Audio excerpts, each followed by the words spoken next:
Na ilan ang suspek sa paglabay sinakong basura sa kadagatan sa barangay Pasil. Mao gining gipaambit ni Cebu City Mayor Nestor Archibaldi in matod pa niya ubos sa pag-abang sa Cebu City Police Office sa Police Station 6. Nagmalapuso nilang natultulan ang maong individual nga si alias Juanito kinsa nakita sa video nga naglabay sa basura sa kadagatan sa Pasil ning Dakbayan sa Sugbo. Atol sa pagtani alias Juanito sa opisina sa mayor, siya nagkanayon nga nang limpyo siya sa dalan atong hinagayuna o bidiretso lang pod siya og labay sa maong basura. Hinungdan nga sa maong nga iyahang binuatan, nakamatngo na kini og buot na langa usab niya nga siya mismo ang mangunay og bantay kutob sa mga molabay sa basura sa naasoy nga dapit.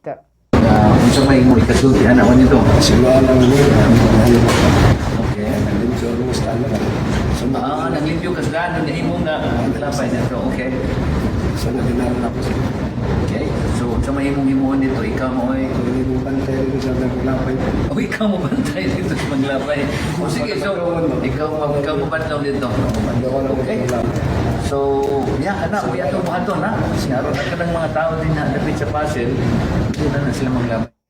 Si Cebu City Mayor Nestor Archibal o si alias Juanito nga naglabay sa basura. Si Juanito gipadangat sa iyang public apology ug miangkon sa iyang kalapasan. Giyang iusab niya ang tanan nga dili sundon ang iyang nabuhata. Subay sa pangitabo, gipanghinaot usab ni Mayor Archibal nga magsilbi kini nga pahinumdom nga ang pag-atiman sa atong palibot og kadagatan responsibilidad sa tanan.